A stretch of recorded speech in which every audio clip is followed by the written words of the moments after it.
Hi, boys and girls. This week, we're going to do some science.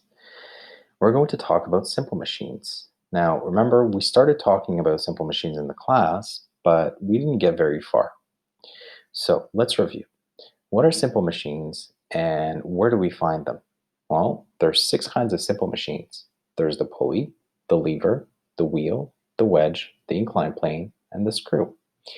And simple machines are everywhere. We use them every day to make work easier. You can find them at home, at school, and even on the playground. So here I have the pulley. So this man is using a pulley to lift this very heavy load. And the more pulleys you have, the easier it is, the lighter the load will feel. Next, the lever. This man is using a stick to try to tip over this very, very heavy rock. Now, he probably wouldn't be able to do it by just using his body. It would be too difficult. The wheel. Can you imagine if bikes didn't have wheels? Well, you wouldn't go very far. You wouldn't be able to move. The wedge. Here, a man is using an axe, which has a wedge to split the wood. Inclined planes.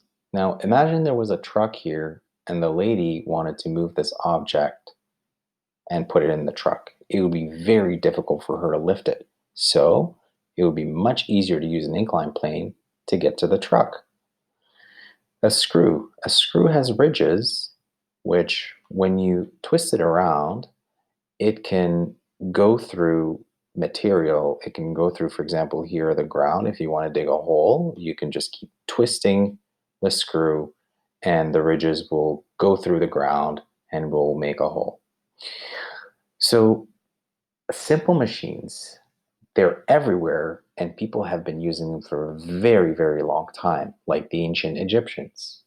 The pyramids, how did they build them? Well, they built them using simple machines. They had to move giant rocks around and they probably wouldn't be able to do it without simple machines. So here, for example, for them to move the rocks up, they had to use ramps, which is a type of inclined plane. What about moving stones across a flat floor? It would be very hard to do without these rollers, which are a type of wheel. Tipping over rocks without the lever. It would be very difficult to do. And here we have pulleys lifting rocks up using pulleys.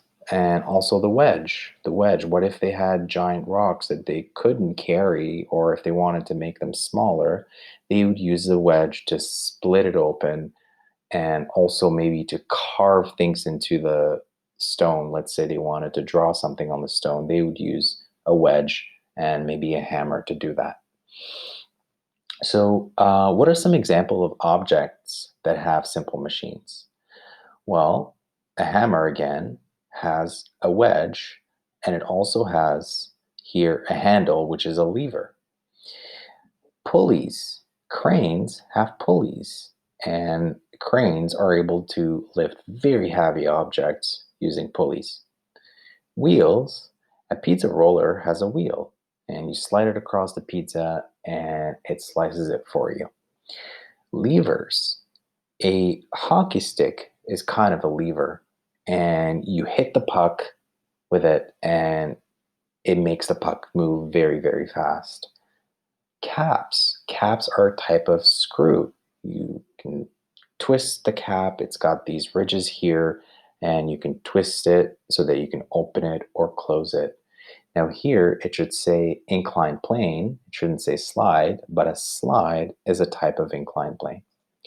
So, what I'd like you to do for work this week is to find objects that have simple machines around your home or community. Okay? Find examples of an inclined plane, pulley, wheel, wedge, screw, or lever, as many examples as you can. And here I put one example for you. Okay? So, find as many examples as you can for each one. Next, if you want to challenge yourself, tell me, which simple machine do you think is most useful out of those 6 and why? If you can, write a paragraph with 3 reasons to explain your